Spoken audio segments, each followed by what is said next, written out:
Agora sim, novamente, então, bom dia, boa tarde, boa noite, né, a todos. Sejam todos muito bem-vindos à nossa segunda Masterclass sobre os mandalas de Nichiren Shonin. Então, é um imenso prazer receber todos vocês aqui novamente para que a gente possa continuar essa jornada de imersão na rica tradição e arte, né, dos mandalas da nossa tradição, da nossa escola. Antes de iniciarmos, eu gostaria de fazer uma breve apresentação da Nichiren Shu, e também do nosso professor.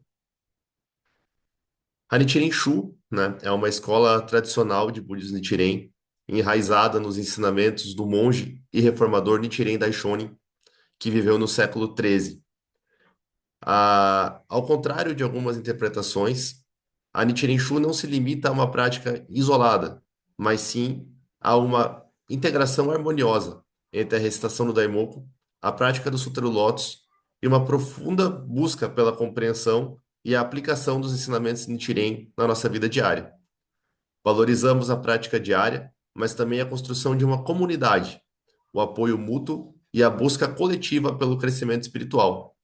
Buscamos cultivar a paz interior, a compaixão e a sabedoria, promovendo um ambiente de aprendizado e crescimento coletivo. E é com esse espírito que recebemos vocês aqui hoje. Hoje, teremos a honra de continuar aprendendo com o Dr. Luigi Finocchiaro, um renomado artista e pesquisador que dedicou a maior parte da sua vida adulta ao estudo profundo dos mandalas de Nichiren. Nascido na Itália e criado entre a Itália e a Alemanha, o Dr. Finocchiaro se formou em artes na renomada Academia de Belas Artes de Florença. Seu interesse pelo budismo e, em particular, pela escola de Nichiren, o levou a uma jornada extraordinária, que fez com que ele se mudasse para o Japão em 1998.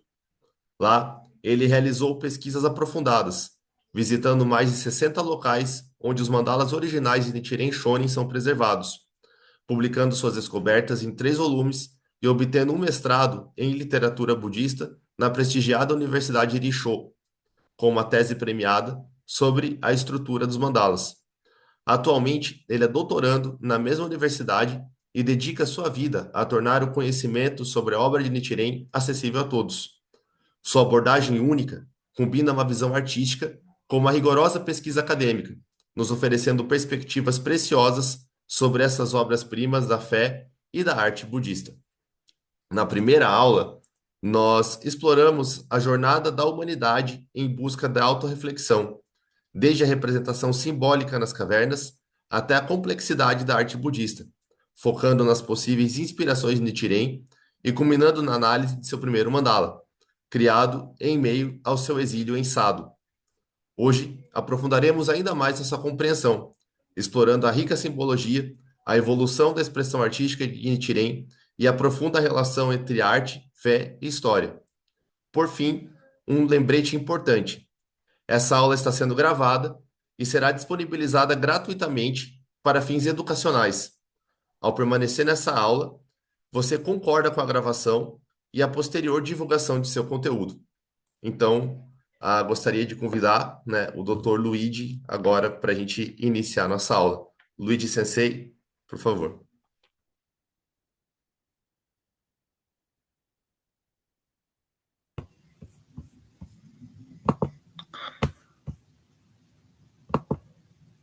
Uh, you need to unmute me. Ah, ah, ok. Ok. Okay. Hello, everyone. Thank you for joining again. The second class. I hope you will like this more than the last time. And let's just start with the PowerPoint. Então, olá, bom dia a todos, né? A gente vai iniciar a segunda aula e ele espera que vocês gostem mais dessa segunda aula do que da primeira, né? Do que foi a primeira. Então, agora a gente vai iniciar já com a apresentação dos slides.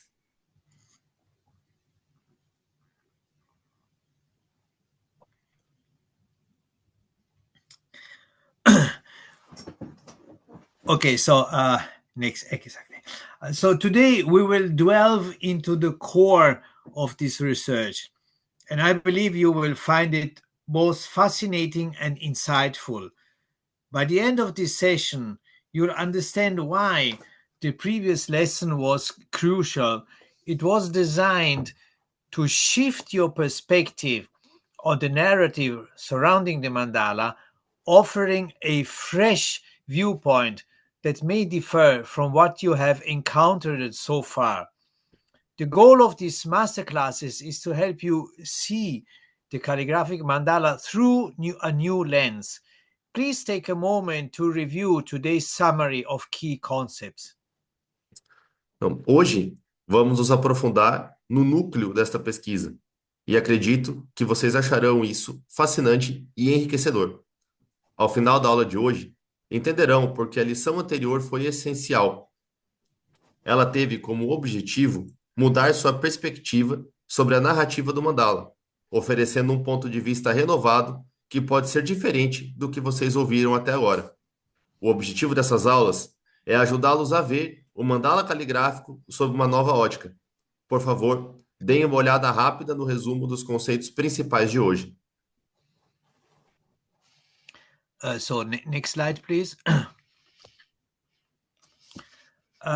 So first, let's quickly recap what we covered last week. We began exploring the relationship between images and symbols, followed by the mandalas introduced by Kukai, and examined the medieval art of the Kamakura period in relation to the concept of Mappo. We also look at the possible visual influences on Nichiren thinking, and lastly, took a close look at the very first mandala inscribed by Nichiren himself. Primeiro, vamos fazer um breve resumo do que discutimos a semana passada.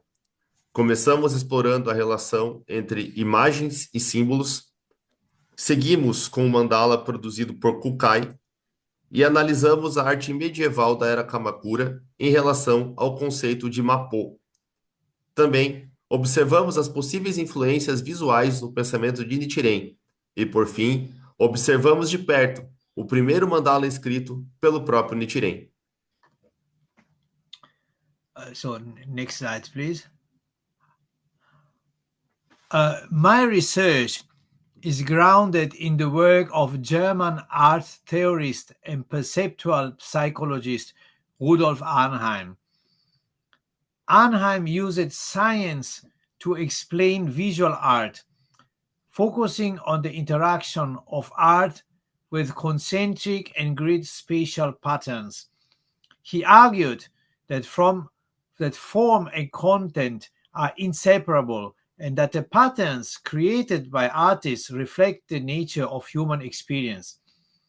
Arnheim emphasized that it's not simply a matter of personal preference. Humans have an innate response to symmetry, harmony, certain shapes, and even direction. I have applied that theories to the Nichiren calligraphic mandala, and now I will explain how. Minha pesquisa está baseada nos estudos do teórico da arte alemão e psicólogo perceptual Rudolf Arnheim.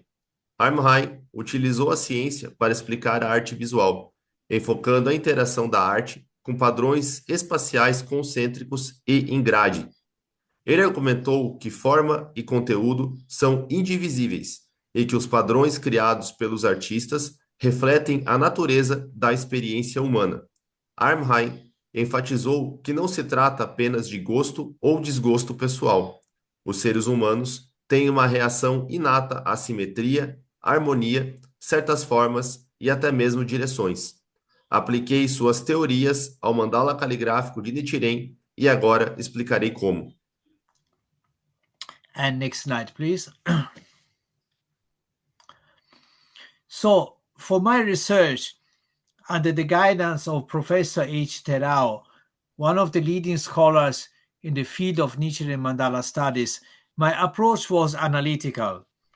First, I established a 0 point to measure inclination, shapes, and direction. Since the paper had been trimmed and damaged over the century, the center of gravity could not be determined simply by drawing two diagonals. Instead, I decided that this 0 point would be where the first brushstroke intersected with the second, the first horizontal brushstroke from the Namo, where it crosses the vertical stroke. From this point, I drew a perpendicular line, which allowed me to determine all the inclination, the parallels, and the angles of the diagonal lines. In this slide, we can see what our brain perceives. The shapes created by the chiaroscuro groupings of ideogram, the parallel lines, and the direction. For example, you may notice that the central inscription often took the shape of an obelisk, which is known to elevate the spirit of the observer. Para minha pesquisa, sob a orientação do professor Eiichi Terao, um dos principais estudiosos dos mandalas de Nichiren, a abordagem foi analítica. Primeiramente, estabeleci um ponto zero para medir inclinações, formas e direções. Como o papel foi cortado e danificado ao longo dos séculos, o centro de gravidade não pôde ser determinado simplesmente traçando duas diagonais. Em vez disso, decidi que esse ponto zero seria o local onde o primeiro traço da pincelada se cruzava com o segundo, o primeiro traço horizontal de Na, né, onde escreve Namu, onde ele cruza com o traço vertical. A partir deste ponto, tracei uma linha perpendicular, o que me permitiu determinar todas as inclinações, paralelos e ângulos das linhas diagonais. Nesta apresentação, você pode ver o que nosso cérebro percebe. As formas criadas pelos agrupamentos de claro e escuro dos ideogramas, as linhas paralelas e as direções. Por exemplo, você pode notar que a inscrição central frequentemente forma uma forma de obelisco, conhecida por elevar o espírito do observador. Okay. Next slide, please. In Nichiren's letters, such as the opening of the eyes of wooden and painted images, he writes that wooden and painted images of the Buddha are inferior to the living Buddha because they lack not only the pure and far-reaching voice, but also the Buddha's mind, his spiritual essence. Starting in 1276, we observe several mandalas in which Nichiren incorporates passages from the Lotus Sutra in a clear diagonal floating patterns, as if these were graphical representation of the Buddha's voice, a sort of eternal echo of the Buddha's preaching. It is said that the assembly in the air has yet to be dispersed, implying that it is still ongoing. And so Nichiren decided to fix this voice on his mandala. Another important aspect is the visualization of the Buddha's voice vibration, which I will explain in the next slide. However, please take a moment to reflect on the scene from the Lotus Sutra, where the appearance of the Jeweled Stupa is depicted with ideograms, and the voice is deliberately inscribed diagonally, giving the impression that it is floating in the air. Nas cartas de Nichiren, como a abertura dos olhos das imagens de madeira e pintadas, ele escreve que as imagens de madeira e pintadas do Buda são inferiores ao Buda vivo, pois carecem não apenas da voz pura e abrangente, mas também da mente do Buda, ou seja, do seu aspecto espiritual. A partir de 1276, observamos vários mandalas em que Nichiren insere passagens do Sutra do Lótus em padrões diagonais flutuantes, como se fossem a representação gráfica da voz do Buda, uma espécie de eco eterno da pregação do Buda. Diz-se que a assembleia no ar ainda não foi dispersada, o que implica que ainda está em andamento, e por isso Nichiren decidiu fixar essa voz em seu mandala. Outro aspecto importante é a visualização da vibração da voz do Buda, que explicarei no próximo slide. No entanto, por favor, reserve um momento para refletir sobre a cena do Sutra do Lótus, onde o aparecimento da estupa dos tesouros é representada com ideogramas e a voz é intencionalmente inscrita diagonalmente, dando a impressão de estar flutuando no ar. An important visual aspect is the elongated brushstroke.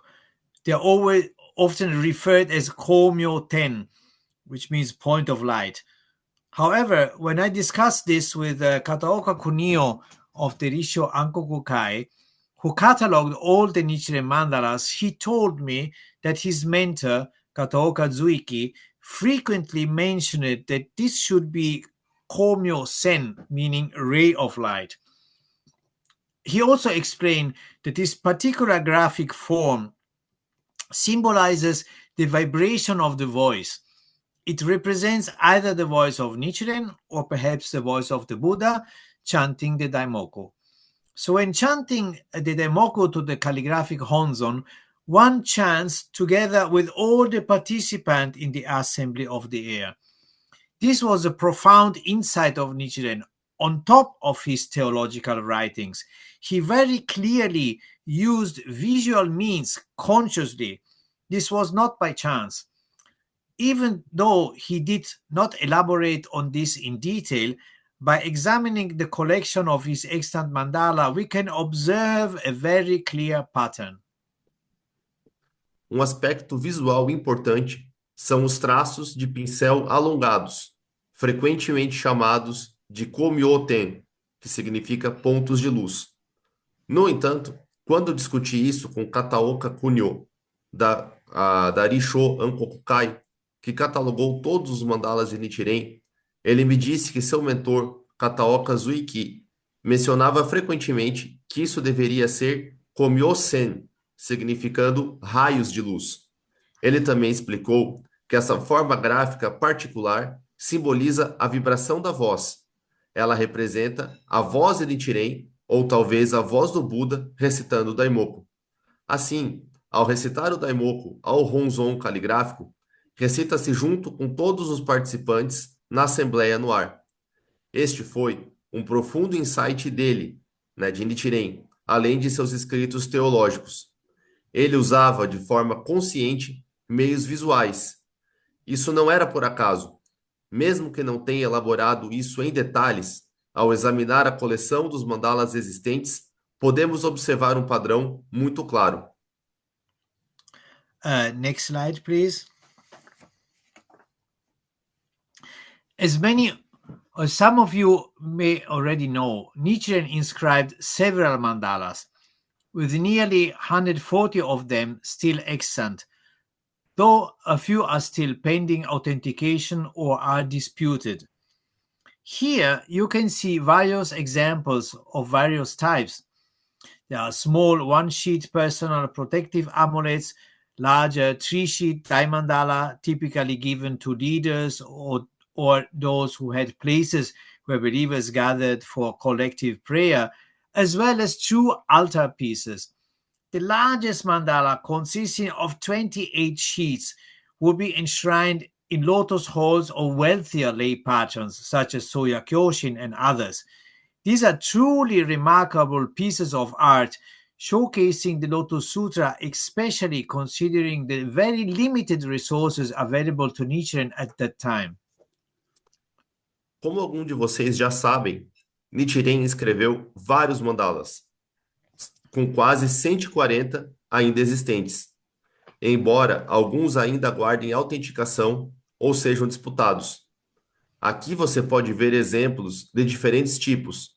Existem pequenos amuletos pessoais de proteção em uma folha, mandalas maiores de 3 folhas, chamados Dai Mandala, geralmente dados a líderes ou pessoas que possuíam locais onde os fiéis se reuniam para orações coletivas, além de verdadeiras peças de altar. O maior mandala, composto por 28 folhas, seria consagrado nos salões de lótus de patrocinadores leigos mais ricos, como Soya Kyoshin e outros.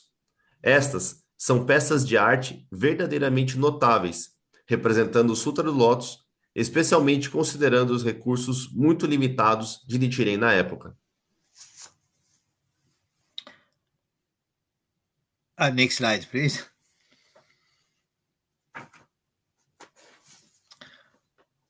Here you can observe a real evolution in the expressive capacity of Nichiren when creating the mandala Honzon.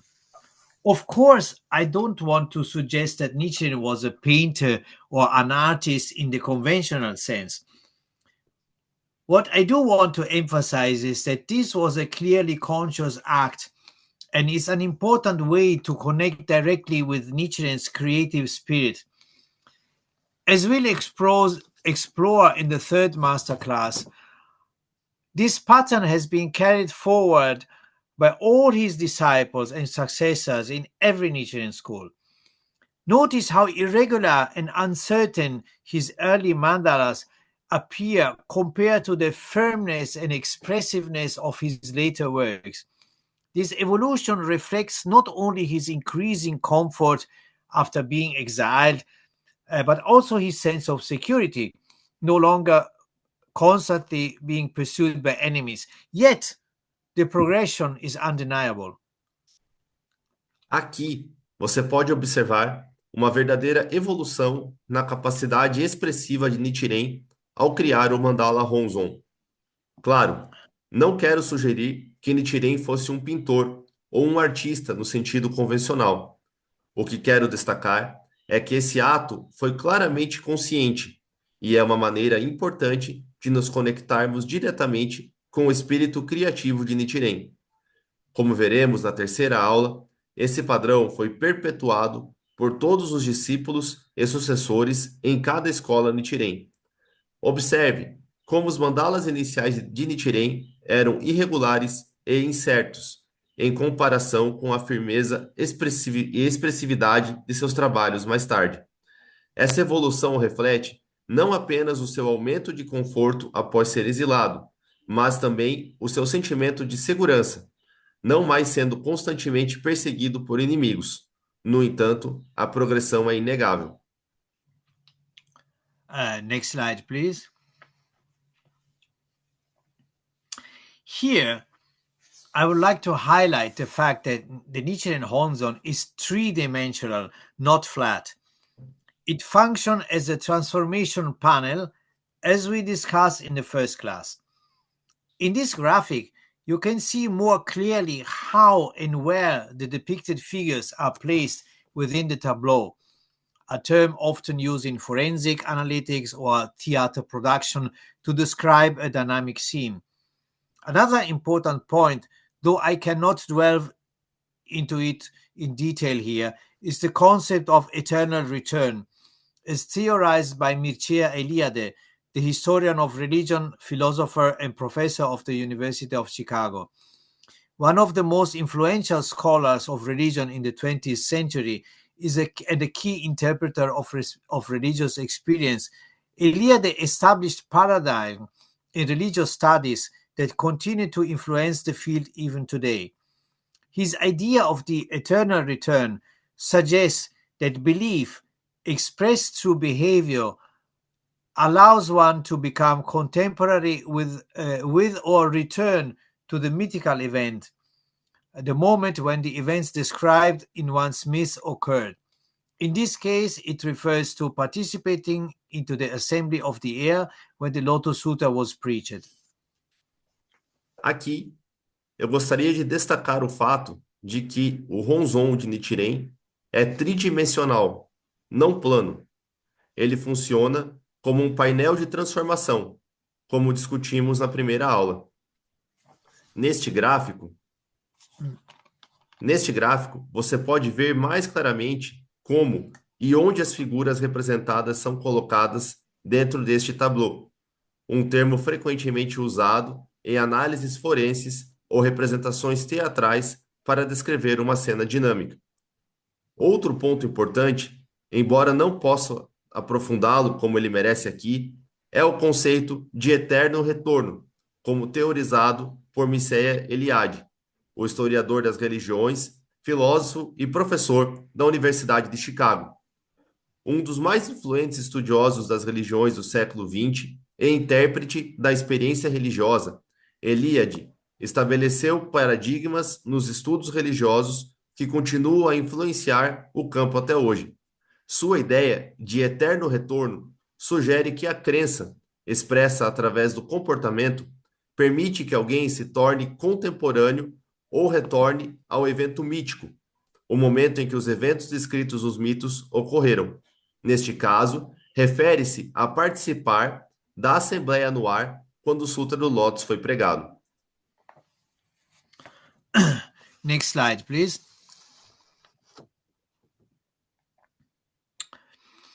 Here, I would like to emphasize that we are not discussing anything remotely comparable to a happening in the sense addressed by Alan Capro, a form of participatory media art that highlights the interaction between the performer and the audience. However, it is important to recognize that Nichiren did not create the great mandala entirely on his own. It was, in many ways, a group effort. This collaborative process included tasks such as producing and assembling the paper, preparing the ink, possibly even crafting the brushes if they were not provided by someone else, and finally, the act of inscribing the Honzon itself. This was not an undertaking that could have been carried out by a single individual. Aqui, eu gostaria de destacar que não estamos falando de algo nem remotamente comparável a um happening, no sentido abordado por Alan Capro, uma forma de arte midiática participativa que enfatiza a interação entre o performer e o público. No entanto, é importante reconhecer que Nichiren não criou o grande mandala completamente sozinho. De várias maneiras, foi um esforço coletivo. Esse processo colaborativo incluía tarefas como produzir e montar o papel, preparar a tinta, possivelmente até fabricar os pincéis, caso não fossem fornecidos por outra pessoa, e, por fim, o ato de escrever o Honzon em si. Não foi um empreendimento que poderia ter sido realizado por uma única pessoa. Next slide, please. Surely this part will captivate you. Here you can see a few remarkable examples that deeply connect with Nichiren and his famous declaration, "I have inscribed my life in Sumi ink." In the top two images, the one of the left shows an ink smudge on the mandala bestowed upon Renzo Bonichimoku, likely caused by Nichiren's sleeve brushing against the fresh ink. This small detail captures the physical movement of his arm, a profoundly human trace. On the right, you can observe fingerprints, most likely Nichiren's own, preserved on the surface. Certamente, esta parte irá cativar você. Aqui, você pode ver alguns exemplos notáveis que se conectam profundamente com Nichiren e sua famosa declaração: "Eu escrevi minha vida em tinta sumi." Nas duas imagens superiores, a da esquerda mostra uma mancha de tinta no mandala concedido a Renzobo Nichimoku, provavelmente causada pela manga de Nichiren ao tocar a tinta fresca. Este pequeno detalhe captura o movimento físico de seu braço, um traço profundamente humano. À direita, você pode observar impressões digitais, muito provavelmente do próprio Nichiren, preservadas na superfície. Now, focus on the two details at the bottom. Observe the Komyo-sen closely. On the left, the diagonal line, which at a certain point breaks, continues, and then breaks again, before ending in a short stroke, vividly reflecting Nichiren's bodily movement during the inscription. Similarly, on the horizontal stroke of the ideogram Ren in the Rinmeizu Doji Honzon, which was enshrined at Nichiren's deathbed, you can perceive the same dynamic motion. These are just a few among countless examples that demonstrate why the study of Nichiren mandala is so fascinating. It has inspired generations of scholars to dedicate their lives to examining even the smallest detail, driven by the desire to uncover new insight and share them with others. Agora, concentre-se nos dois detalhes na parte inferior. Observe atentamente o Komyosen à esquerda, a linha diagonal que, em certos pontos, se interrompe, continua e depois se interrompe novamente antes de terminar em um pequeno traço, refletindo vividamente os movimentos corporais de Nichiren durante a inscrição. Da mesma forma, no traço horizontal do ideograma Ren, no Honzon Rimetsu Doji, né, o da direita embaixo, né, que foi etronizado no leito de morte de Nichiren, é possível perceber a mesma dinâmica de movimento. Estes são apenas alguns exemplos entre muitos que demonstram por que o estudo dos mandalas de Nichiren é tão fascinante. Ele tem inspirado gerações de estudiosos a dedicar suas vidas a examinar até os menores detalhes, motivados pelo desejo de descobrir novos conhecimentos e compartilhá-los com os outros. Next slide, please. Now, let's examine those 4 examples chosen among many. The first on the far left is one of 3 nearly identical protective amulets believed to have been bestowed upon the children of Chiba Yoritane, a samurai follower of Nichiren. Yoritane died in 1275 from injuries sustained during the Battle of Bune in the 11th month of 1274, fighting against the Mongol invasion. The 3 siblings visited Nichiren at Minobu on the first anniversary of their father's passing.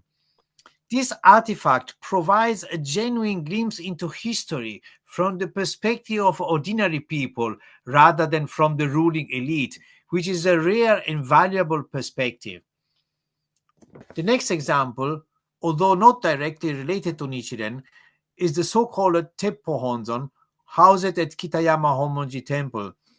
Notably, you can see the repaired section at the bottom, where a bullet aimed at Oda Nobunaga missed its mark and struck Nichiren's signature instead.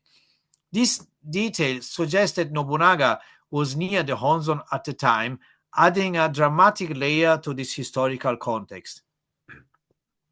Agora, vamos examinar estes 4 exemplos, escolhidos entre muitos outros. O primeiro, à esquerda, é um de 3 amuletos de proteção quase idênticos, que se acredita terem sido concedidos aos filhos de Chiba Yoritane, um samurai seguidor de Nichiren. Yoritane morreu em 1275, devido a ferimentos sofridos durante a Batalha de Bunei, no 11º mês de 1274, enquanto lutava contra a invasão mongol. Os 3 irmãos visitaram Nichiren em Minobu no primeiro aniversário da morte de seu pai. Este artefato oferece um raro e valioso vislumbre da história sob a perspectiva das pessoas comuns, em vez da elite dominante. O próximo exemplo, o segundo, né, embora não esteja diretamente relacionado a Nichiren, é o chamado Teppo Honzon, preservado no templo Kitayama Homonji. Um detalhe notável é a parte reparada na parte inferior, onde uma bala disparada contra Oda Nobunaga errou o alvo e atingiu, em vez disso, a assinatura de Nichiren. Esse fato sugere que Nobunaga estava próximo ao Honzon no momento, adicionando um elemento dramático ao seu contexto histórico. Now, turning to the 2 examples on the right, notice the contrast compared to the first 2 on the left. In the earlier examples, the protective deities Fudo and Aizen are depicted as thin and sinuous. However, following the Atsuhara incident and the Mongol invasion, these figures became noticeably larger and bolder. This change reflects not only the broader historical events of the time, but also the evolving circumstances within the Nichiren community, emphasizing the dynamic interplay between art and context. Agora, voltando aos 2 exemplos à direita, Observe o contraste em relação aos dois primeiros à esquerda. Os exemplos anteriores, as deidades protetoras Fudô e Aizen, são retratadas como figuras finas e sinuosas. No entanto, após o incidente de Atsuhara e as invasões mongóis, essas figuras se tornaram visivelmente maiores e mais ousadas. Essa mudança reflete não apenas os eventos históricos mais amplos da época, mas também as circunstâncias em evolução dentro da comunidade de Nichiren, destacando a interação dinâmica entre arte e contexto. Next slide, please.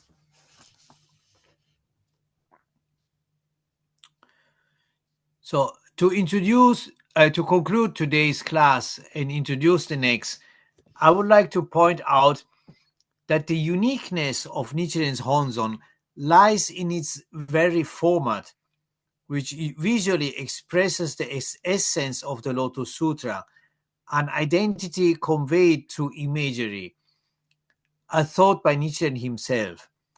In this sense, every disciple is a true successor, though naturally they had different personalities. On the left, you see a Honzon inscribed by Ben Ajari Nisho, who was older and had a solid Tendai theological background, being a fellow scholar of Nichiren. In the center is the Honzon of Byakuren Ajari Nikko, who was younger, passionate, and met Nichiren as a child.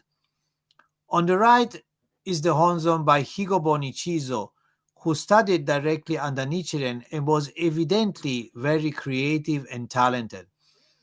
In the next class, we will examine how the Nichiren Hokke identity has evolved over the past 8th century. Hopefully, you will come to view the Honzon with an entirely new level of awareness. Para concluir a aula de hoje e introduzir a próxima, gostaria de destacar que a singularidade do Honzon de Nichiren reside no próprio formato, que expressa o núcleo do Sutra do Lotus, uma identidade visualmente manifestada, como ensinado pelo próprio Nichiren. Nesse sentido, cada discípulo é um verdadeiro sucessor, apesar de possuírem personalidades diferentes. À esquerda, vocês veem um Honzon escrito por Ben Ajari Nisho, que era mais velho e tinha uma sólida formação teológica na escola Tendai, sendo colega de estudos de Nichiren. No centro está o Honzon de Byakuren Ajari Nikko, que era mais jovem, apaixonado e encontrou Nichiren ainda criança. À direita, vemos o Honzon de Higobo Nichizo, que estudou diretamente sobre Nichiren e era evidentemente muito criativo e talentoso. Na próxima aula, examinaremos como a identidade Hokke de Nichiren se desenvolveu ao longo dos últimos 8 séculos, e com isso, espero que vocês consigam observar o Honzon com uma conscientização completamente renovada. So, thank you very much for listening to this. You will have probably a few questions because I touched several issues which you maybe never heard before. Então, ele agradeceu pela aula de hoje e falou que talvez vocês tenham algumas questões, porque provavelmente ele tocou alguns pontos que talvez vocês nunca tinham ouvido antes. Então, quem quiser fazer perguntas pode ficar à vontade, né? Pode aí usar preferencialmente o chat para facilitar a minha vida aqui na tradução. Então, quem quiser fazer perguntas pode ficar à vontade.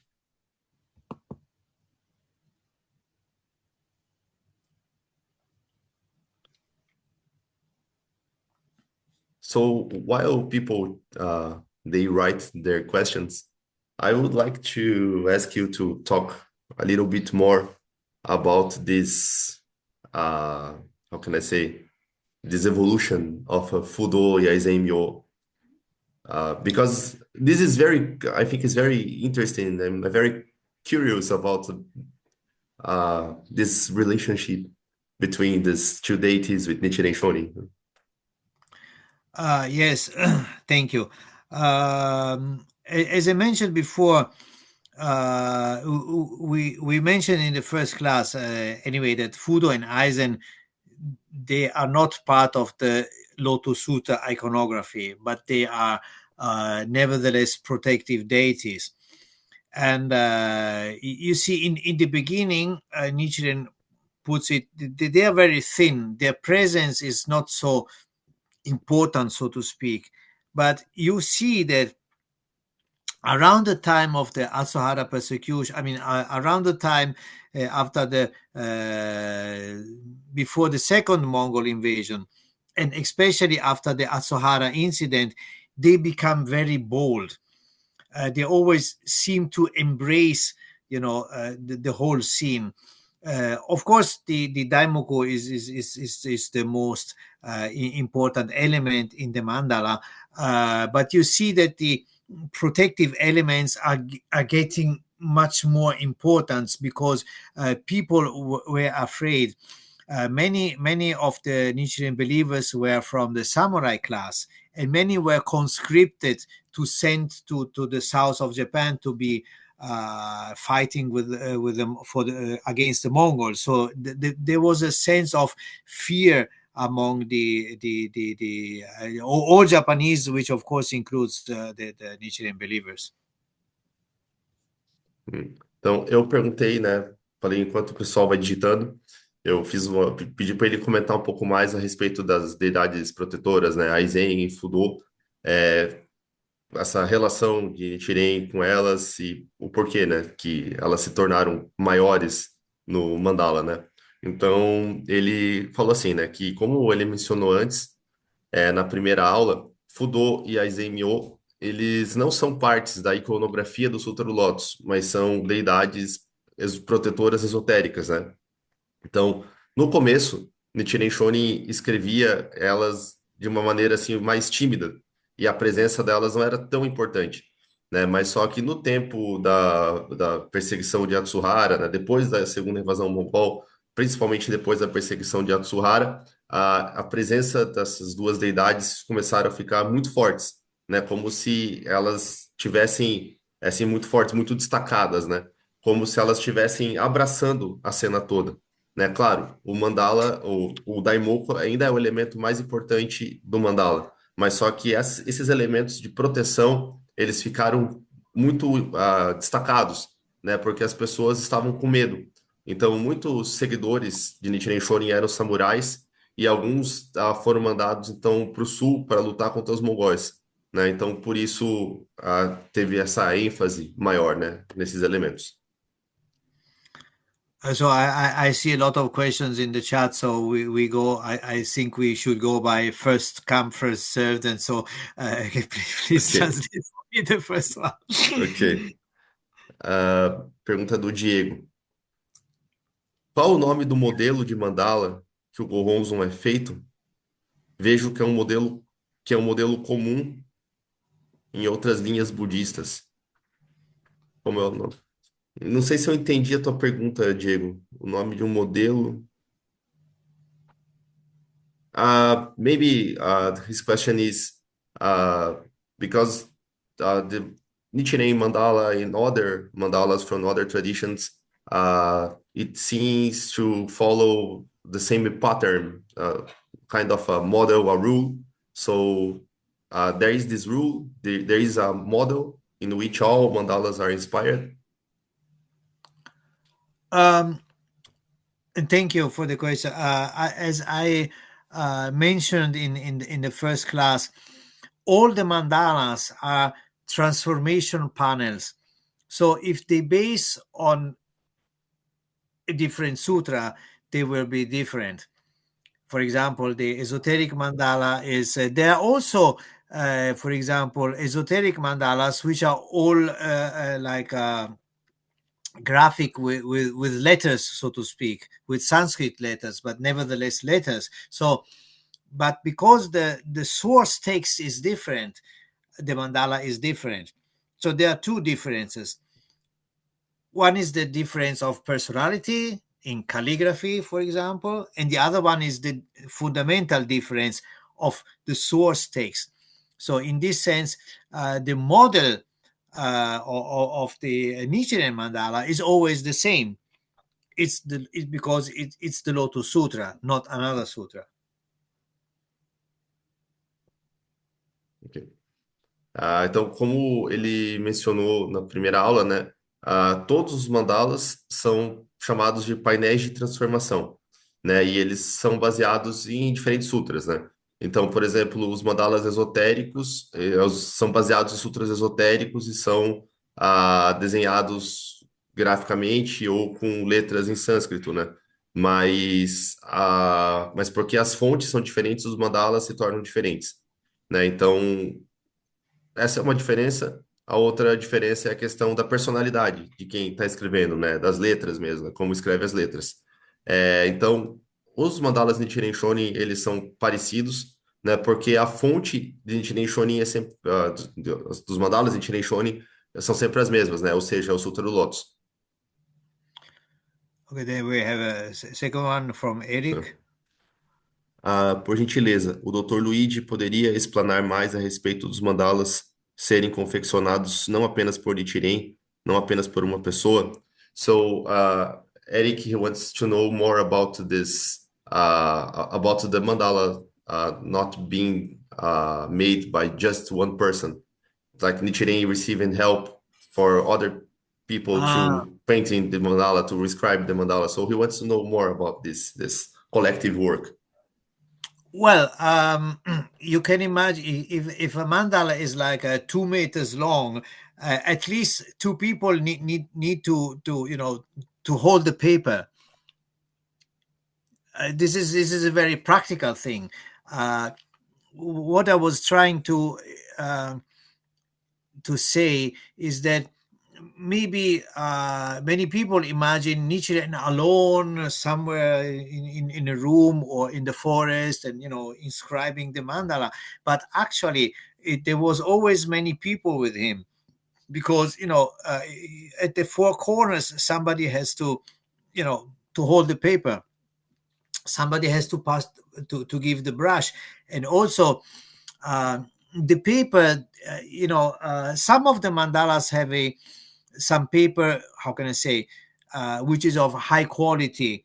And you can imagine that maybe the believer gave already the paper to Nichiren and asked him to draw the mandala. But some others, you can see that the paper is done very, on their own. They used to, I don't, maybe as a child, have you done maybe papier mache? Like the masks as a child. So they basically made a sort of a cream with mulberry trees, and which has a strong fiber, and then they button it this and cut it in the corner, then they paste it together. This Nichiren wouldn't have done this alone. They had a workshop, and also the ink had to be done with they used like they burned the pine, the pieces of the pine, and Matsubuko, sorry, I don't know the name in English. Anyway, the pine, the pine has those things. Usually, you decorate the Christmas tree, right? So if you burn it, you have some soot, and with this soot, you put it, with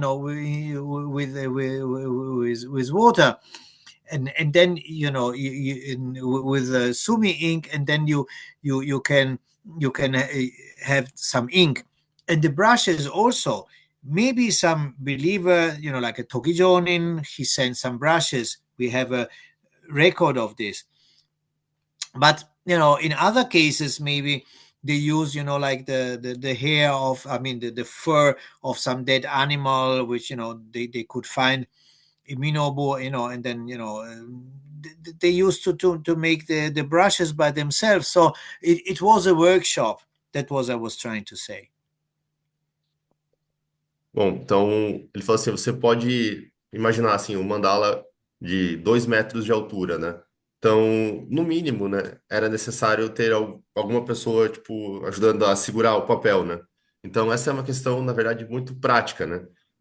O que ele queria dizer é que talvez muitas pessoas imaginam, tipo, o Nichiren sozinho, né, em algum lugar, na floresta ou em uma sala, né, escrevendo mandala.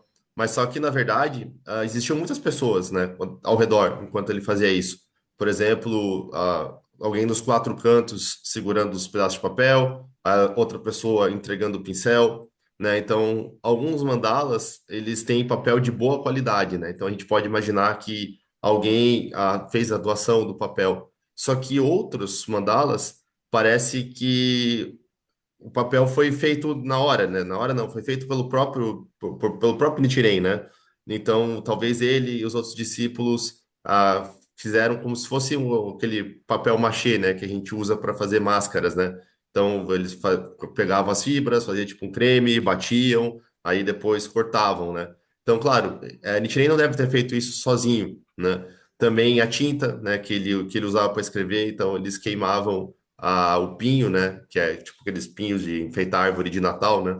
E aí queimava, né? Misturava com água, criava tinta sumi, né? Então os pincéis também, né? Alguns eram dados por seguidores como Toki Jonin, mas só que em outros casos eles usavam cabelo para fazer o pincel ou os pelos de algum animal morto, né? Que eles encontravam em Minobo. Então eles pegavam isso e criavam o pincel. Então, na verdade, era uma espécie de trabalho em equipe, né? Muitas pessoas trabalhavam juntas para fazer o mandala.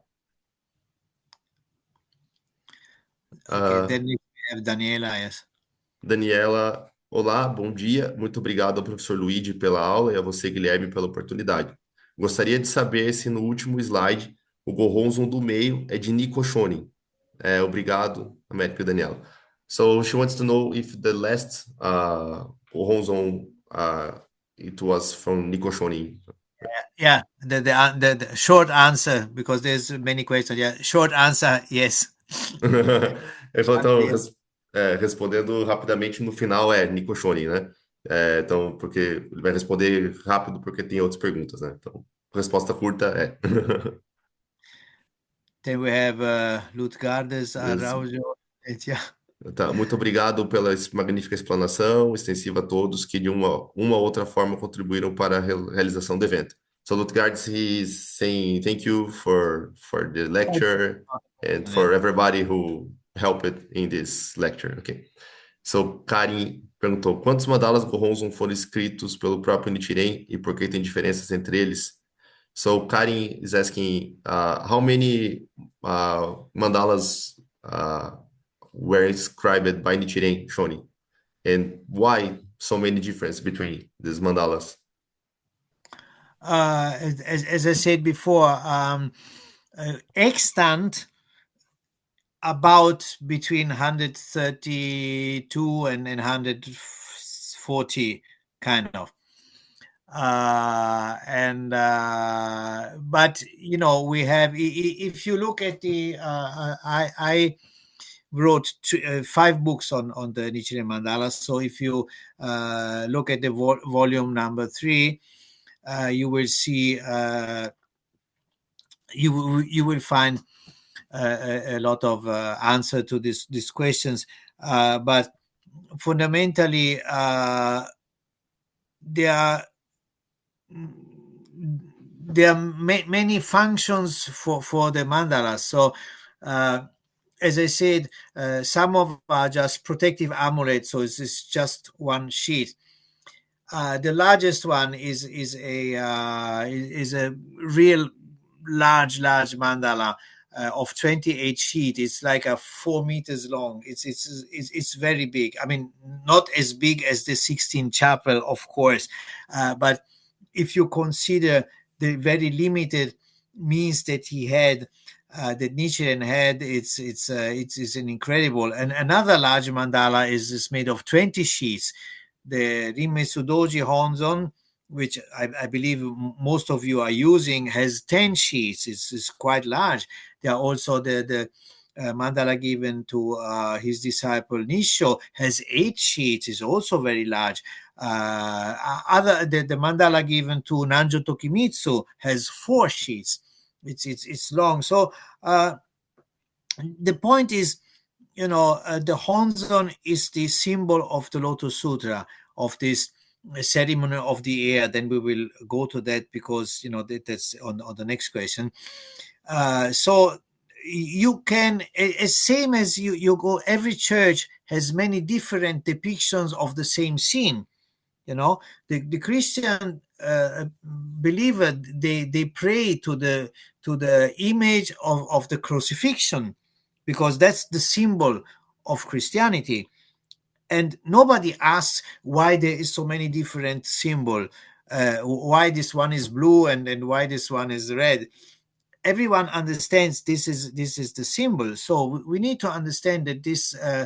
I know it's difficult, because if you paint it in anthropomorphic form, maybe it's more easier to understand, because you see the human form, because it's in Chinese ideograms.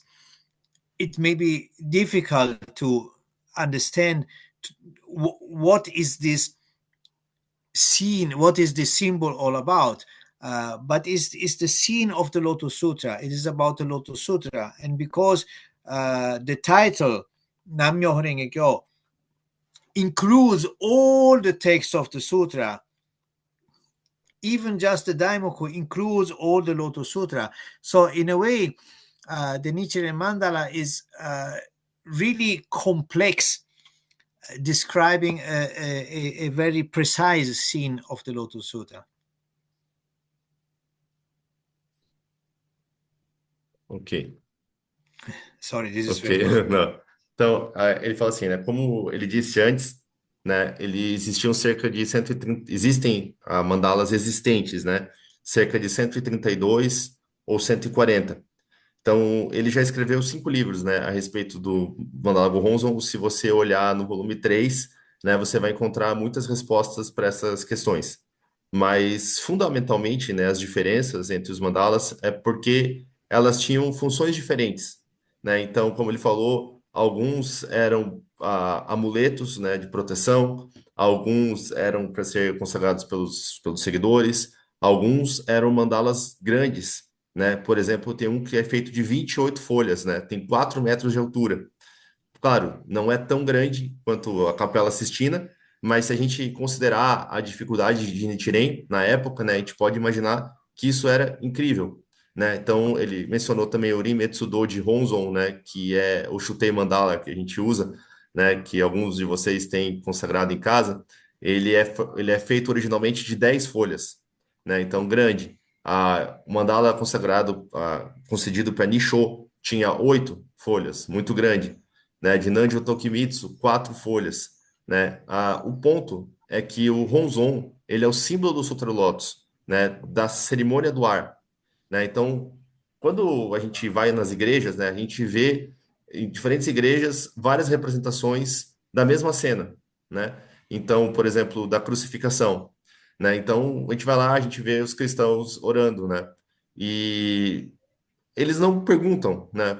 Por quê que a pintura é diferente, né? Porque, na verdade, eles estão orando para a crucificação, né? Que é uma coisa importante dentro da religião, né? Então, os cristãos entendem, é somente um símbolo, né?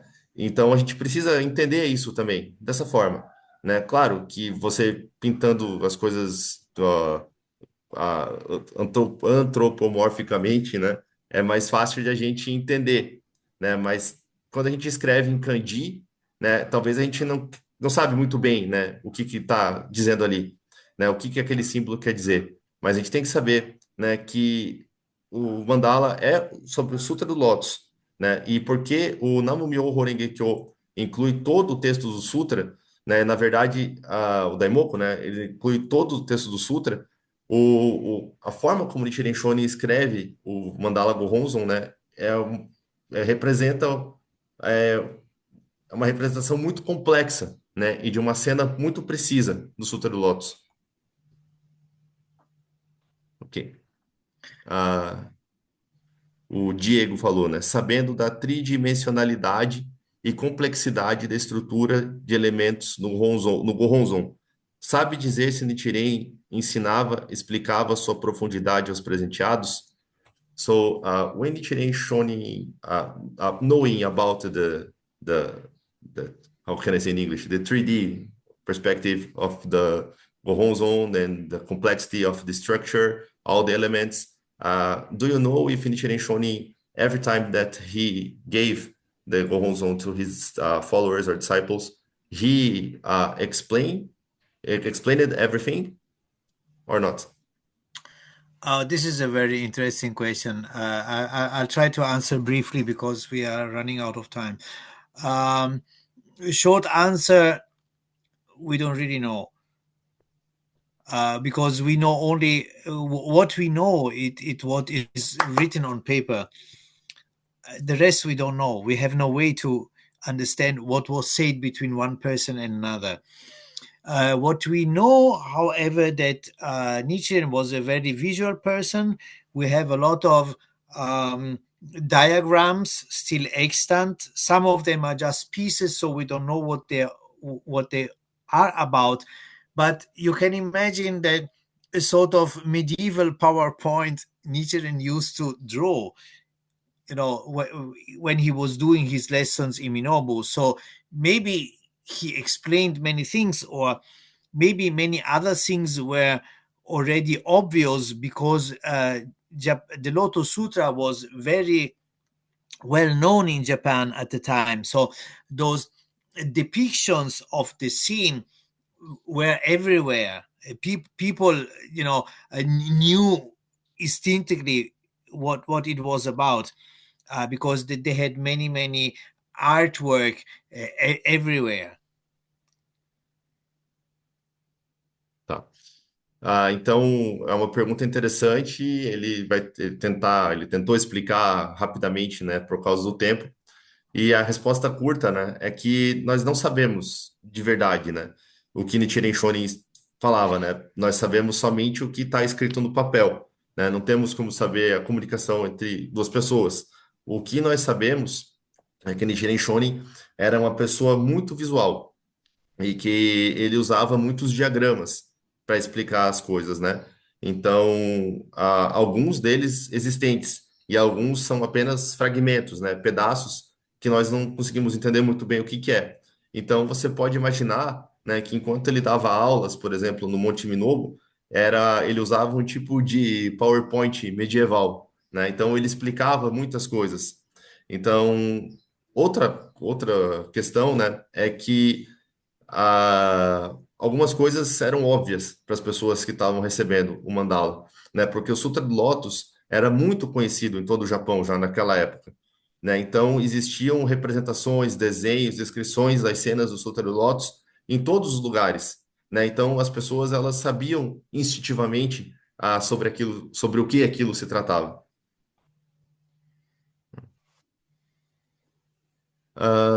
Ok.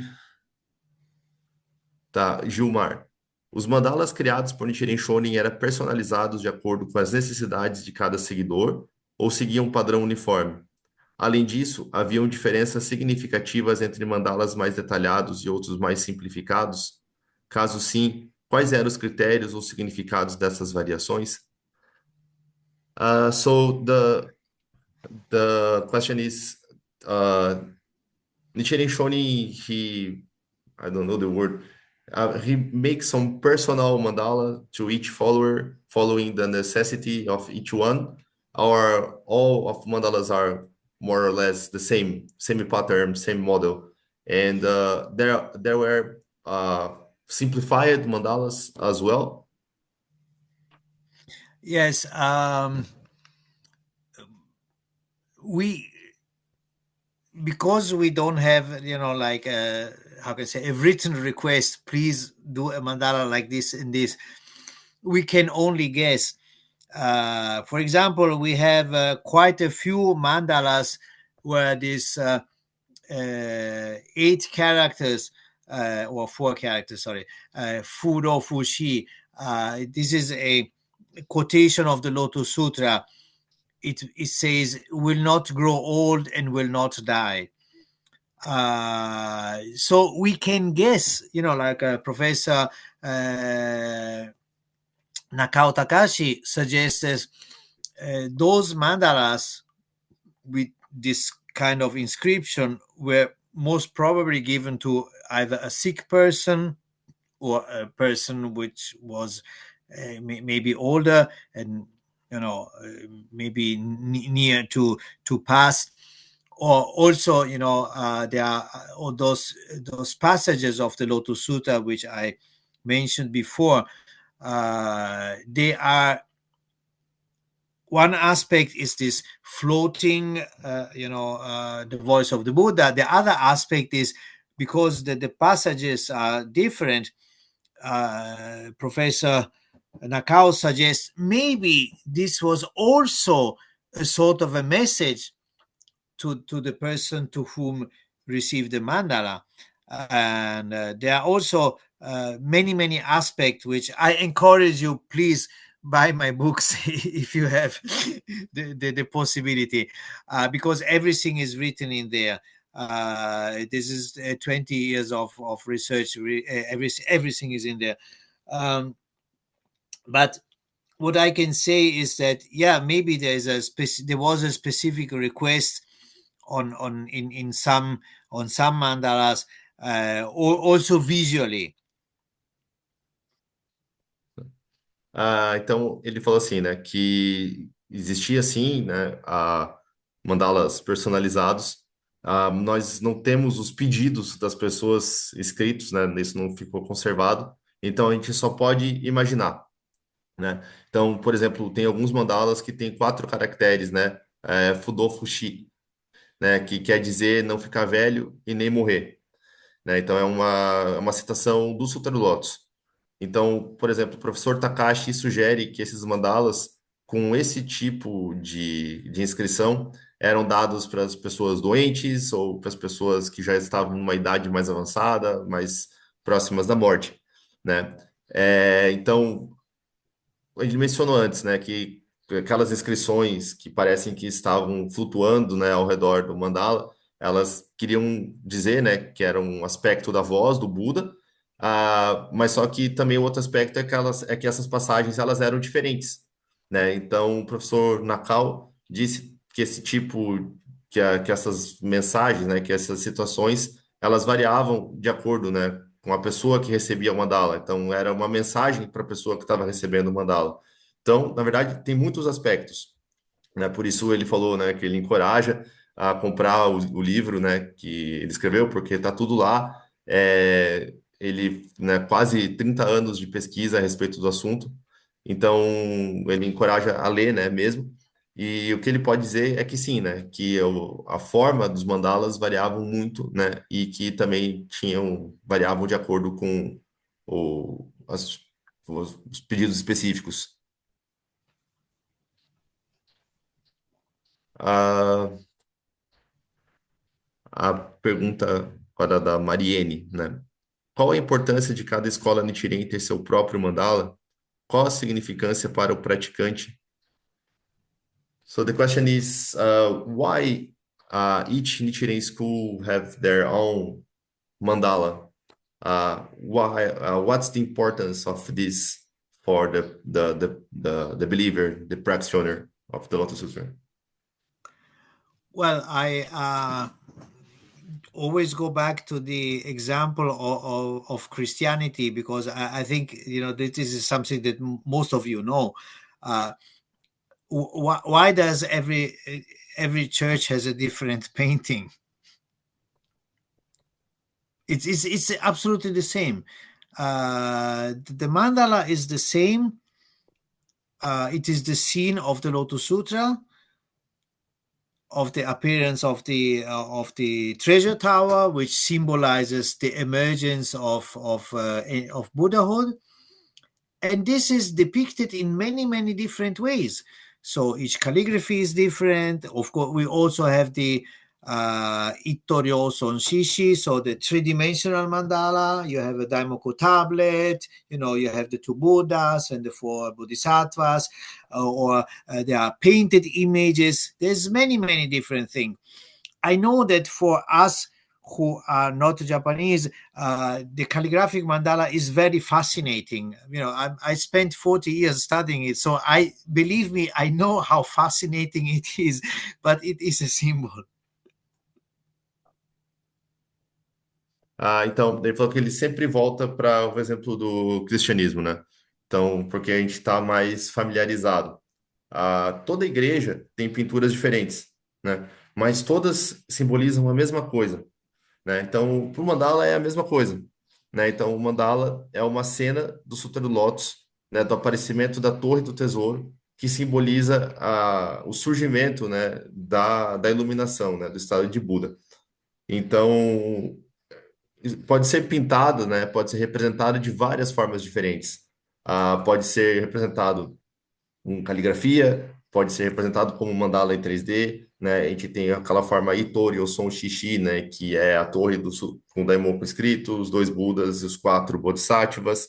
Então, muitas formas, né? Que representam a mesma coisa. Ele sabe, né? Que para nós que não somos japoneses, a caligrafia, né? O mandala caligráfico é muito fascinante. Ele falou que vocês podem acreditar nele, né? Porque ele sabe o quão fascinante é, porque ele já está há 30 anos estudando isso, né? Mas é uma representação. O Antônio escreveu: obrigado pela aula, muito bem explicado, gostei muito. Obrigado, Sensei Guilherme, pela oportunidade, professor Luigi também. So, Antonio is saying thank you for the lecture. Yeah, I can see.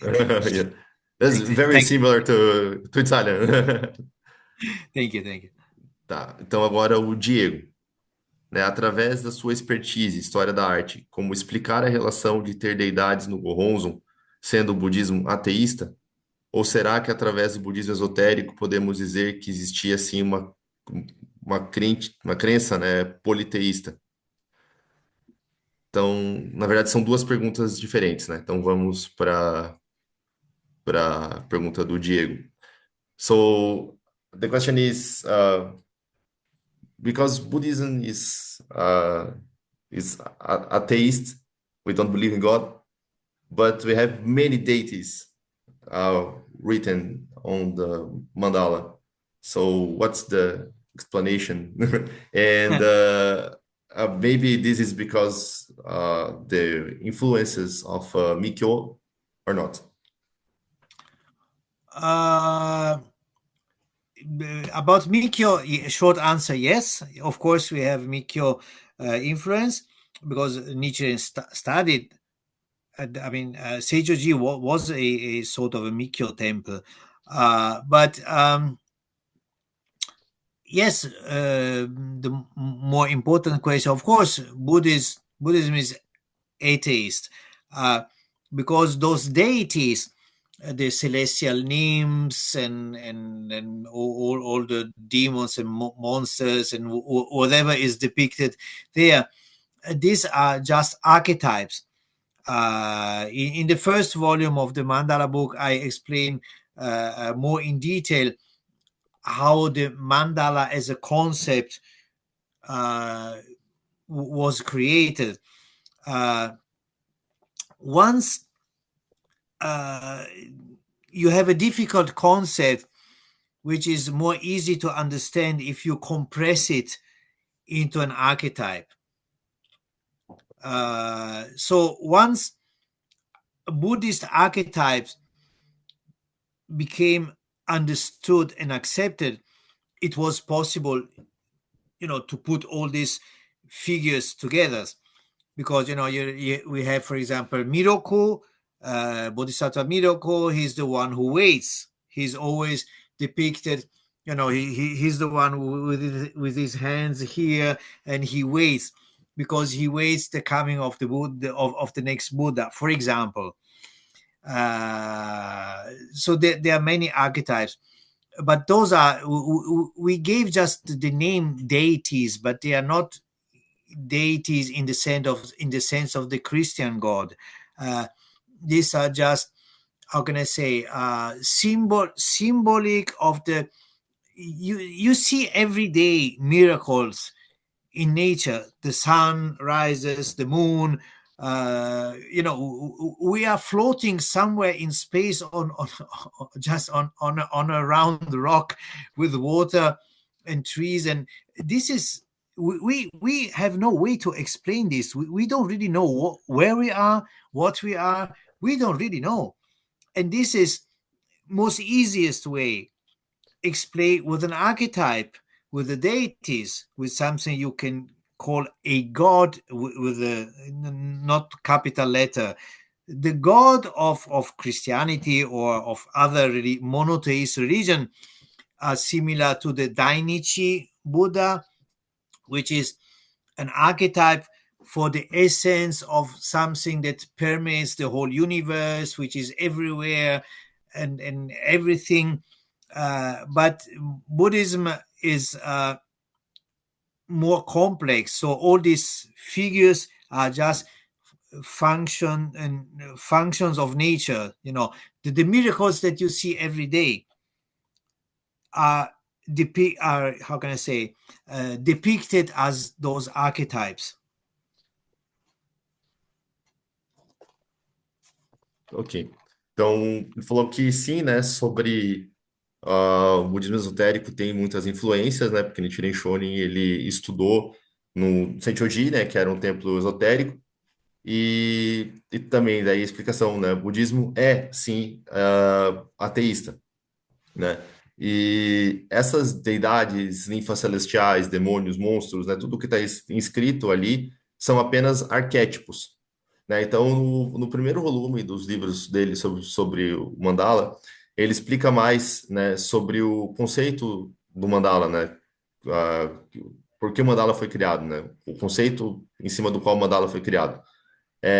Então, uma vez que você tem algum conceito muito difícil de explicar, é mais fácil, né, se você comprime o significado dele em arquétipos, né? Então, os arquétipos budistas, eles foram entendidos e aceitos, né? Então, essas figuras são colocadas juntas, né?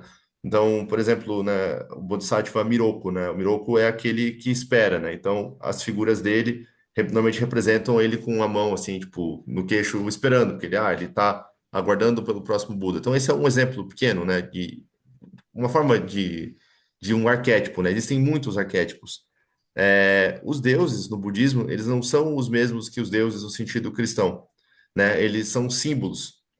Então, você vê diariamente milagres na natureza, né? O sol nasce, depois vem a lua, você está flutuando em algum lugar do universo, numa rocha que tem um monte de água, e nós não temos como explicar isso. Nós não sabemos quem nós somos, nem aonde nós estamos. Então, a forma da gente explicar isso, né, é através de arquétipos, né, com deidades, deuses, né, deuses sem a letra D maiúscula, então, a gente pode dizer assim que os deuses do cristianismo, né, o deus do cristianismo poderia ser similar ao Buda da Nietzsche, né, que é o arquétipo da essência que permeia todas as coisas do universo. Só que esse conceito dentro do budismo é mais complexo, né? Então, essas figuras que a gente vê são funções da natureza, né? São milagres que a gente vê todos os dias. Então, são representações de arquétipos. Tá, ok, so can we have Yeah, one more, the last one? last question. Okay. Last question, ok. Então, a última pergunta. Então, assim como os traços alongados representam raios de luz, muitos praticantes sentem enxergar certas imagens ao olhar o Gohonzon. Nichiren tinha interesse em mostrar mais imagens e símbolos com a escrita.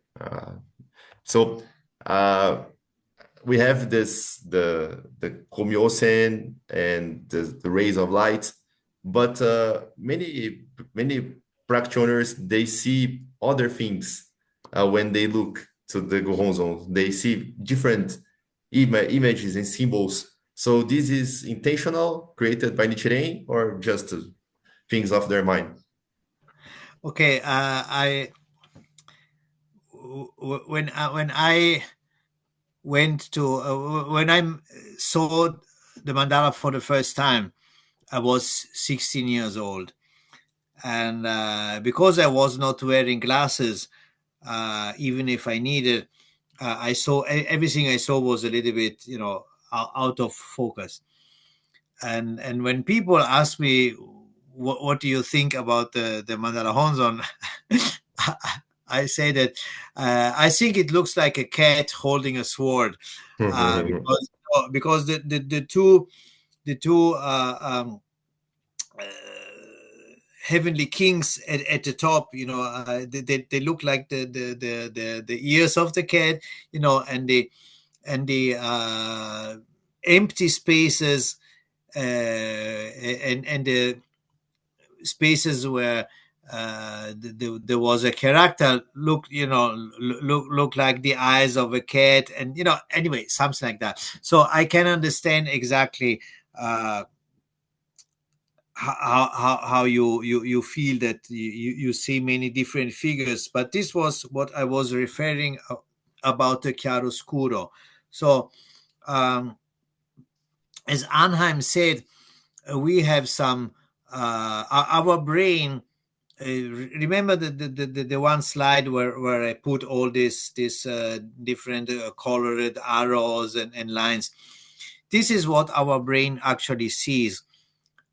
The create the create This is our unconscious brain. The conscious brain sees the cat, and on all this funny different figures that you see, but our unconscious brain see the parallel lines and the symmetry. This was a conscious action. If you see the whole Nichiren collection, you can notice very, very clearly, that there are some of those lines that are intentionally put in some way to create, some dynamic movement or some symmetry, because they are on one side and the other side. So what we can say that what was conscious or instinctively is this was conscious. The fact that creating some patterns that each one sees differently, this is just in your fantasy. What was conscious is the symmetry. So if you have like a three bodhisattvas on one side, you have three on the other side.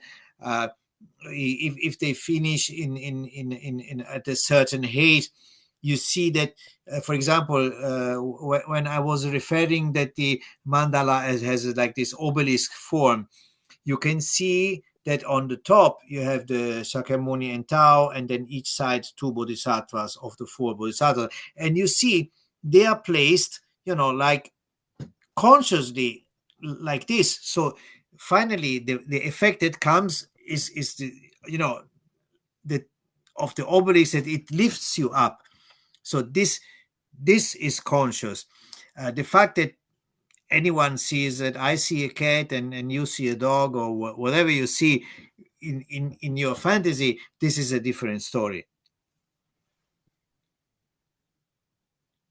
Sorry, this is very long. Maybe you can compress. Ok. Então, então, ele falou que quando ele viu o mandala pela primeira vez, né, ele tinha 16 anos e ele precisava usar óculos. Ele precisava usar óculos, mas ele estava sem naquele momento. Então, quando ele olhou para o mandala, estava tudo fora de foco.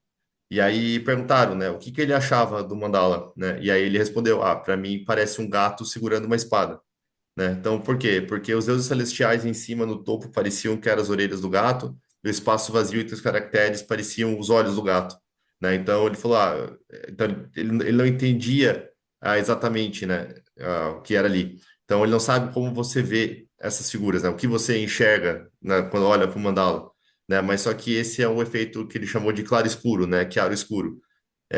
Nosso cérebro, né? Ele colocou isso num slide, né? No segundo ou terceiro slide, eu acho.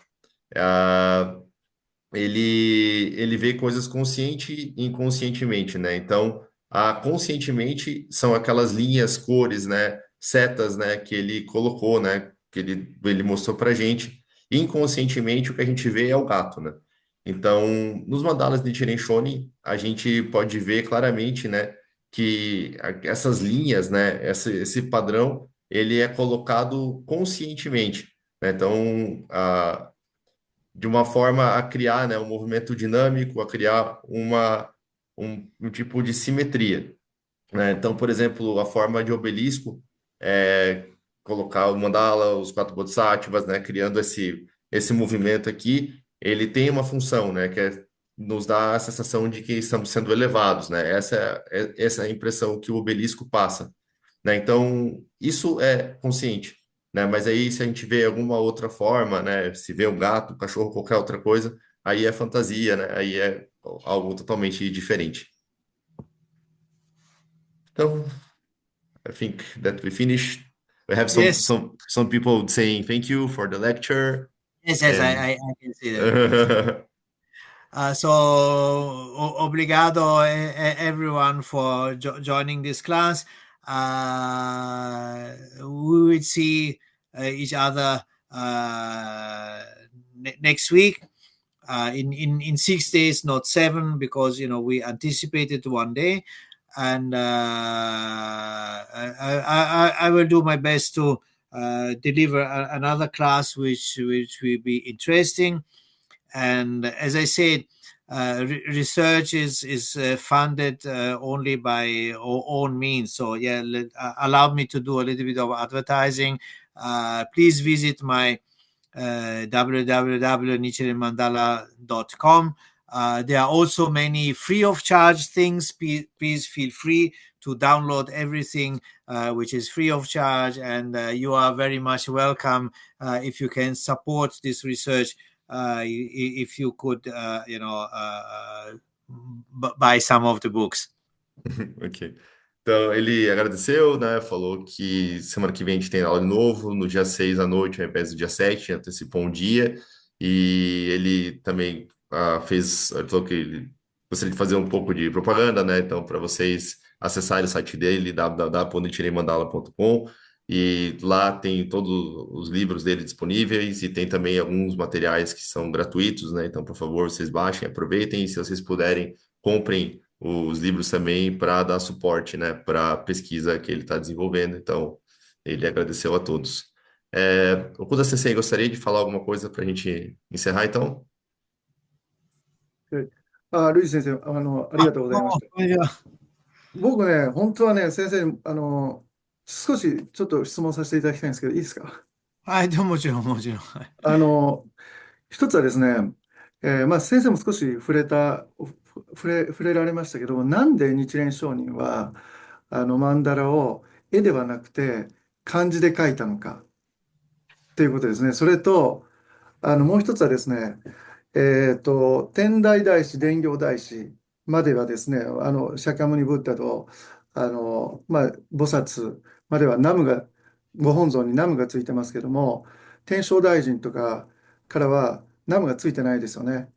それは何でなのかということを、もしよろしければお答えいただければよろしいでしょうか。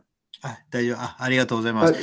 じゃあちょっとごめんなさい。英語でお答えいただけますか。いいですよ。彼が訳してくれますね。Okay, Desculpa, Gonçalo, desculpa, eu perguntei, na verdade, eu perguntei duas coisas, né? Primeiro, eu perguntei por que Nichiren Shonin escreveu Mandara em kanji, né? Não por desenho, e outro, segundo, e até grande mestre Chentai ou Dengyo, né? Tem nome, mas só que, como Tenjo Daijin, divindades, né? Não tem nome. Por que será? Né? Isso que eu perguntei. Agora, Luiz Sensei vai responder. So, じゃあ、英語で答えてもいいです。いいのかな？はい。はい、お願いします。すみません。So, about the first question, why Nichiren used the kanji, is of course, this is a question that we cannot answer, because we know, for example, that he could draw. If you see, for example, the Fudo and Eisen that he drew, look at this. You can see that he was very, very good at drawing. And I mean, he did not went to art school, of course, but look at how well proportionate and nice he could have done, just draw Shakyamuni Buddha or whatever he wanted, and and they could just carve it and print it, and that would be very easy. However, in the Nichiren's time, there were already, for example, these are from other calligraphic mandalas of his time. Maybe you know about Ippen and Shinran and Myoe, etc. We cannot say as a hard proof this is because this is why he did it, but we can see that others also used the how can I say the letters. One thing that we can guess is because the single practice, as we explained in the first class, the concentration in a single practice. So Namo Amida Butsu or Namo Myoho Renge Kyo. So this the easiest way to represent the Daimoku, Namo Myoho Renge Kyo, is to write it down. If you have to make it, like a figure, it becomes very, very more complex, because you have to put, two Buddhas, the treasure tower. You have to draw many things. So the most easiest and immediate way is to inscribe Namo Myoho Renge Kyo with letters. But as I said, because Nichiren did not, leave a manual, or this is why I did this. And another point is that, as Nichiren explained in the in this Gosho, in this Ibun which I mentioned earlier, he thought a lot about the voice of the Buddha. So because he said an image of the Buddha without the Buddha's voice is worthless, is not comparable to the real Buddha. So he struggled with the question: how can I represent? How can I add all the 32 features of the Buddha, including the voice? How can you do this? Of course, you can say, okay, I draw the Buddha and put, like a manga, for example, that he could have done.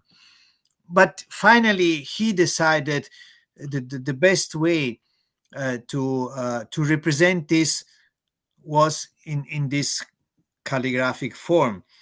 But as I said, this is just one guess.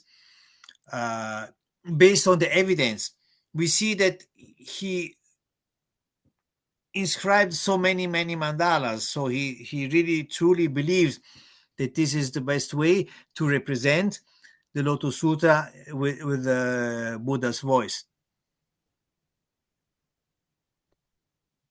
Então, tá, sobre a primeira questão, né, por que Nichiren Shonin usou caligrafia, né? Essa é uma pergunta que a gente, assim, não sabe responder exatamente, né? Porque nós sabemos que Nichiren Shonin podia desenhar, né? Então, o professor Luigi mostrou, né, antes os desenhos que Nichiren Shonin fez, né, de Fudo e Aizen Myo, né? Então, são imagens que Nichiren Shonin mesmo desenhou. Então, a gente podia ver, né? A gente pode ver através desses desenhos que Nichiren Shonin desenhava muito bem, né? Então, ele não foi para uma escola de artes, mas ele desenhava, né, com boas proporções e de uma maneira muito bem feita, né? Então, se ele quisesse, ele poderia ter desenhado o Buda Shakyamuni, as divindades, aí ter esculpido isso em madeira, criado tipo um carimbo e feito impressões, né? Então seria muito mais fácil se ele fizesse isso. Mas no tempo de Nichiren Shonin existiam outras pessoas fazendo mandalas caligráficos também, né? Como por exemplo Ipen, Shinran, né? E outros monges.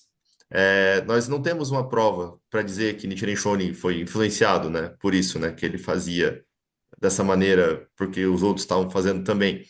É, Outra coisa, né, é que nós falamos na semana passada, né, sobre as práticas, por exemplo, o budismo Shingon, né, que tinham muitas práticas, né, e naquele tempo do Nichiren Shonin a tendência era se concentrar em uma prática só, né, então o Nichiren Shonin recitava, né, Daimoku, né, e qual que é a melhor forma de representar o Daimoku, né, se ele tivesse que desenhar, né, seria muito complexo de ele desenhar o Daimoku, né, fazer com imagens, né? Então ele decidiu que escrever era mais fácil, né? Então ele fazia imediatamente, né, conseguia escrever as letras de Namu-myoho Renge-kyo, mas a gente não sabe porque Nichiren Shonin não deixou um manual, ele não explicou, fiz assim por causa disso, né?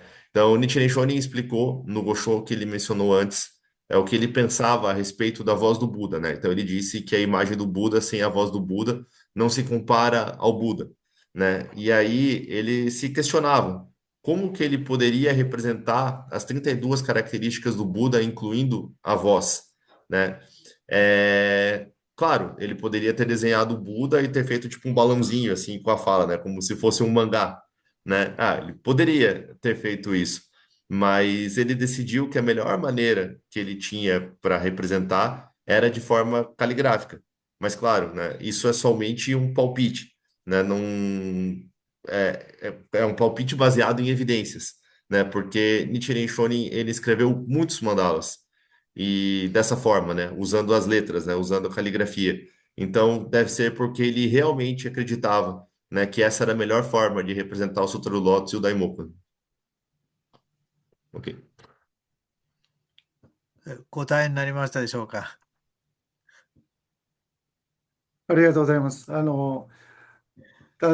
そういう視点は、ブッダの声という視点は持ってませんでした。自分なりにもいろいろ、答えっていうのは、まあ、用意はしてるんですけども、でもそういう視点は持っていませんでした。ありがとうございます。大変、もう、勉強になりました。ありがとうございます。すいません。これはね、やっぱり、仏様の声が一番重要なポイントだと思います。ありがとうございます。いや、それは考えてませんでした。ありがとうございます。こちらこそ。So, it's getting late for me. I thank you. Muy obrigado for everyone who joined, and I hope this today was interesting for you to listen, as it is interesting for me to study about. And I hope to see you all next week. Então ele falou que ele já vai indo, que tá um pouco tarde para ele e que ele espera que vocês tenham gostado e que na semana que vem a gente se encontra novamente de novo. Então é isso. Thank you very much, Sensei Luigi. Bye bye. Thank you very much. See you next week. Tchau, tchau. Ciao, ciao.